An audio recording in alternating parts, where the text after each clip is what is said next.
हरीश चौधरी ने ये कहा था कि जो जुलाई महीना इनके अलावा दूसरा भी कोई नाम लोगे क्या आप पहले ऐसा है कि इनका कद मेरे बराबर नहीं राजस्थान का, ये बायतू और बाड़मेर के नेता है, ठीक है। पॉलिटिकल पापा वाला कहा था, मैंने पूछा क्या उनको, मैंने कहा ना पॉलिटिकल पापा, उसमें सवाल पूछा उनको कि उन्होंने पॉलिटिकल पापा का पूछा, उसका जवाब तो दें, पॉलिटिकल पापा मैंने बोला। उन्होंने ये कहा और जो शिकायतें पंजाब के अंदर भ्रष्टाचार की जो वसूली उन्होंने की थी, पंजाब कांग्रेस जो शिकायतें करी, ये बात जरूर है कि उन्होंने मेरी गाड़ी पत्थर फेंकवाया था, वो हिसाब अभी मेरा बाकी है। तो रिव्यू करना चाहता हूँ, अगर उनमें तो मैं तो पार्टी बनाया अलग से, अब उनके पास तो पैसा भी खूब है, पंजाब से लाए हैं और ना, तो फिर हनुमान बेनीवाल गाड़ी नहीं चलाता, चलवाता गाड़ी दूसरों। हमारा उमेदवार राम जी का जन्मदिन का कार्यक्रम था, आशीर्वाद समारोह रखा गया था और इन्होंने मुझे इनवाइट किया था।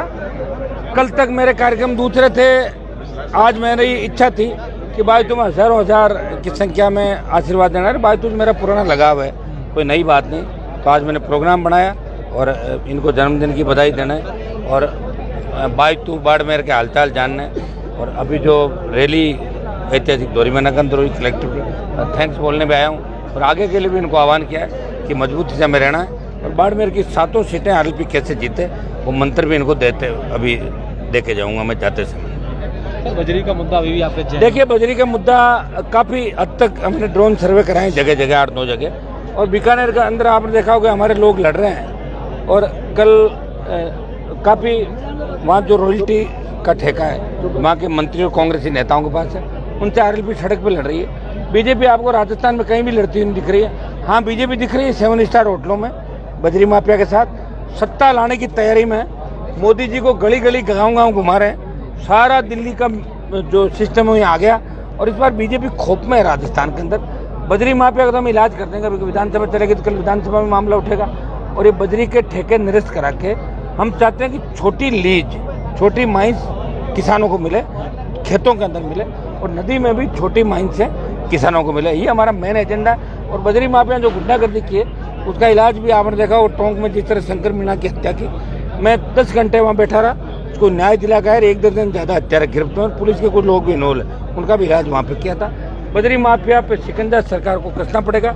18 को हमारी टोंक में रैली है, टोंक रैली के बाद हो सकता है विधानसभा घेराव यानी कार्यक्रम भी 18 तारीख को हमारा बन सकता है। बजरी माफिया सहित जितना भी माफिया राजस्थान के अंदर, इस माफिया राज को खत्म करने के लिए आरएलपी पूरी तरीके से कटिबद्ध है। हनुमान जी, अशोक गहलोत और सचिन पायलट के बीच में समझौता हुआ, कांग्रेस नेता का कहना है कि इस बार हम रिपीट कर रहे हैं। हाँ, रिपीट करेंगे ना, वो हार रिपीट करेंगे। जैसे 13 के अंदर 8 में जीते थे और 13 में जब मुफ्त दवाई 8 में 12 में बांटी तो 13 में 21 पाए, वो रिपीट कर लेंगे। सचिन एक राज करने के बाद दोबारा रिपीट करते हैं तो 21, मुझे नहीं लगता कांग्रेस 21 भी आ पाएगी, मुझे नहीं लगता आज की स्थिति के अंदर। जितना भ्रष्टाचार आज जिस तरह 18 लाख की रिश्वत के अंदर इनका पूर्व को चेयरमैन पकड़ा गया गोपाल, वहाँ पे जयपुर के अंदर, वो आरपीएससी के आरएस के इंटरव्यू के लिए सिलेक्शन के पैसे ले रहा था। पूरी अखंड आरपीएससी भ्रष्टाचार के अंदर डूबी है। मुख्यमंत्री जी बयान दे रहे हैं कि संवैधानिक है। अरे चीफ मिनिस्टर, सरकार के आगे कोई संविधान नहीं होता। हाँ, लोक सेवा आयोग की बात करें तो उसमें सीएम कार्रवाई नहीं कर सकता। अपने यहाँ तो कार्रवाई के लिए एक बिल लेके आ जाओ, तुरंत कार्रवाई करो। मैं कह रहा हूँ संजय सोत्रे को गिरफ्तार करें, ईडी गिरफ्तार करें। बीजेपी मिली हुई है, बीजेपी क्या करे, खाली ईडी के नाम से डरा रही है, काम तो नहीं कर रही है ना।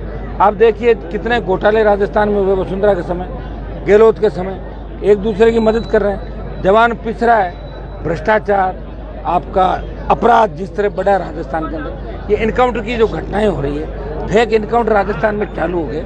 कहीं न कहीं ये आपका कानून व्यवस्था से लोगों का भरोसा उठ रहा है। ये भरोसा लोग थोड़ा बहुत अगर करें तो आरएलपी पार्टी पे भरोसा करें। कांग्रेस रिपीट नहीं करेगी और बीजेपी को भी हम सत्ता मारने से रोक देंगे राजस्थान। सचिन पायलट वसुंधरा राजे के खिलाफ भ्रष्टाचार के लिए मोर्चा खोल रहे थे और कल विधानसभा में दोनों की एक साथ तस्वीरें सोशल मीडिया पर वायरल हो रही है। अब ऐसे चलता, पायलट साहब ये कहते थे कि मैं तो सीएम बनूंगा, बन कहाँ पाए। हमारे को और खराब किया, मैंने 2 बार सपोर्ट किया था उनको।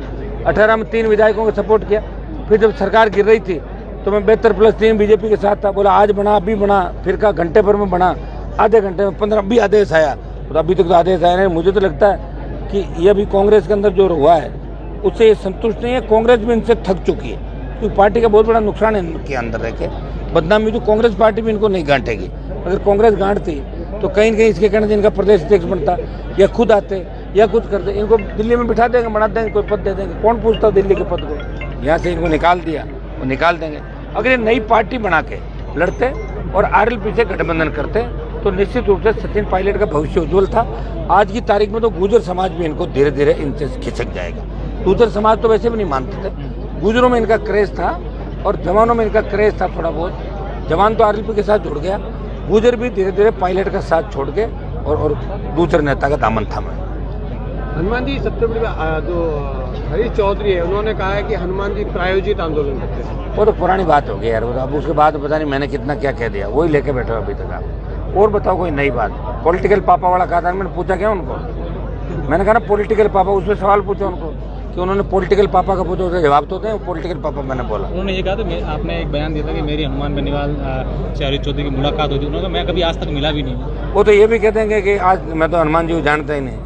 अभी मैं कह दूँ मैं गहलोत को नहीं जानता या पायलट है वसुंधरा को नहीं जानता, ऐसे कैसे होते, जानते तो हैं। वो डरे हुए हैं और मंत्री पद जाने के बाद और जो शिकायतें पंजाब के अंदर भ्रष्टाचार की जो वसूली उन्होंने की थी, पंजाब कांग्रेस जो शिकायतें करी, ऊपर भी उनका मामला गड़बड़ हो गया और अब वो परेशान होके मुझे लग रहा है बाई तो आगे रहे, गाँव गाँव घूमे, मुझे ऐसा लग रहा है। कहाँ तो राजस्थान बदलने की बात करते थे, कहाँ बाई तो के अंदर आके गली गली घूमने लगे, कमजोर है परेशानी के अंदर। वो चाहे जैसे बयान दे देते हैं, उनको मैं बहुत लंबे समय जानता हूँ, कितनी मजा। हाँ ये बात जरूर है कि उन्होंने मेरी गाड़ी पत्थर फेंकवाए थे, वो हिसाब अभी मेरा बाकी है। आरएलपी किससे गठबंधन कर रही है 2023 में? हम क्यों करेंगे किसी से गठबंधन? हमने तो एक शोषित पीड़ित तबका या कोई नई पार्टियां जो भी है, ये हमारे विचारधारा की पार्टियां, अगर वो गठबंधन चाहेगी तो करेंगे। हम तो 200 सीटों में लड़ेंगे और गठबंधन होता है तो हम ट्राइबल के लिए कुछ हमारे दूसरे तो उनके लिए छोड़ सकता है, लेकिन 150 से ज़्यादा सीटों की तैयारी राष्ट्रीय लोकतांत्रिक पार्टी ने कर ली और आवश्यकता पड़ी।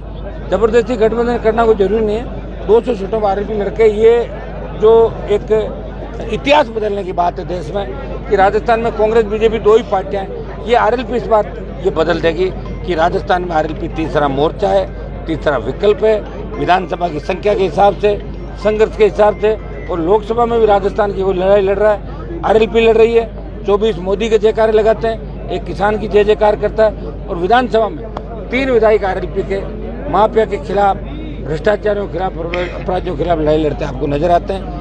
आरपीएससी और पेपर लीक के मामले में सस्पेंड भी होते हैं। और सड़क पे कोई लड़ रहा है, वो नागौर का सांसद लड़ रहा है, आरएलपी की टीम, राजस्थान का नौजवान आरएलपी विश्वास करके लड़ रहा है। और ये जो संख्या आ रही है, आप ये देखिए, इंतजार देखिए कि ये कार्यक्रम 3 बजे समाप्त होने वाला था और मैंने 2 बजे इनको कहा कि मैं आ जाऊँ क्या, इन्होंने कहा आ जाओ साहब, कोई दिक्कत नहीं, 8 बजे तक बैठे रहेंगे रात को। ये इनका जो प्रेम है, ये नेताओं के पास किसी के पास नहीं मिलेगा। मोदी भी सभा करेगा तो बसें भेजेंगे, कोई उसमें पनीर पकोड़े 10 तरह का आइटम, लोग 50 कुर्सियां लगा के और उसको इधर करके, और वो नाटकबाजी जो सिस्टम है। यहाँ बिना कुर्सियों के जो कार्यक्रम होते हैं और अपने आप अपने साधनों से कोई लोग अगर आते हैं तो आरएलपी की रैलियों के अंदर जाते हैं, आप देख रहे हो। लगा आखिरी सवाल है, कप प्लेट और जूतों का जिक्र हम हर सभा में करते हैं, क्या है? घने लोग उठा रहे हैं भाई, घने लोग उठा रहे हैं। कप प्लेट जूते उठा कर सामने और हो जाते हैं, कहना हमने कब उठाए, ये और कह देते हैं भाई, चोरी सीना चोरी कर लेते हैं। ये सारे के सारे जो ऐसे लोग हैं, 2013 में उन तमाम किसान के बेटों को, जो किसान के बेटों के नाम से वोट लेके जाते हैं, समाज के नाम से वोट लेके जाते हैं, उनको घर बिठा देंगे, हरा देंगे और हारने के बाद उनकी स्थिति क्या होगी ये मुझे बताने की जरूरत नहीं, आप खुद अच्छी तरीके से जानते हैं। हरीश जी ने कहा है कि हनुमान बेनीवाल जी ओबीसी आरक्षण को लेकर के, मैंने ही तो उठाया सबसे पहले मामला, ये इन्होंने तब उठाया था। मैं तो 2000 जब ये मामला हुआ होता ही सबसे पहले मैंने ही उठाया था भाई।